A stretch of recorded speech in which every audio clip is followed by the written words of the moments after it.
இன்னைக்கு நம்ம திரும்பவும் சிறுமலஞ்சி ஒத்தைப்பனை சுடுறாண்டவர் கோயிலுக்கு 8ஆம் கூட பார்க்க வந்தாச்சு.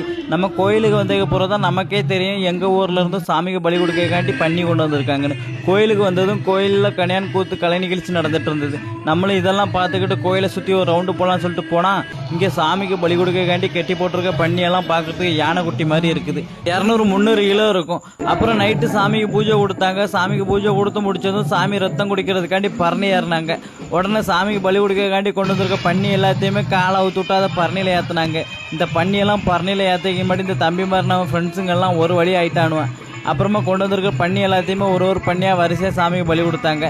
கோவில் கொடையத்தான் நம்மளால சரியாக கூட்டத்தில் பார்க்க முடியல. 8ஆம் கொடையாவது வந்து ஃப்ரீயாக பார்க்கலான்னு சொல்லிட்டு வந்து பார்த்தா இது கோயில் கூட நடக்குதா 8ஆம் கூட நடக்குதான்னு தெரியல. அவ்வளோ கன்ஃபியூஸ் ஆகிப்போச்சு. மண்ணாரி போட்டால் ஒரு படி மண்ணு கூட கீழே உள்ளது போல அவ்வளோ கூட்டம். அப்புறம் நம்ம ஃப்ரெண்ட்ஸுங்க பண்ணியே சாமிக்கு பலி கொடுத்தாங்க. அந்த பண்ணியை தூக்கிட்டு போய் நல்லா கழுவிட்டு அதுக்கு மேலே இருக்கிற முடியெல்லாம் நெருப்பு வச்சு க்ளீன் பண்ணி அதுக்கு மேலே மஞ்சளை தடவை அதை பீஸாக கட் பண்ணி பங்கு போட்டாச்சு. விடிஞ்சதும் கோயிலில் போய் சாமி கும்பிட்டுட்டு திருநாள் எடுத்து நெத்தியில் ஒரு பட்டையை போட்டுட்டு 2 வருஷம் கழிச்சு பார்க்கலாம்னு கிளம்பியாச்சு.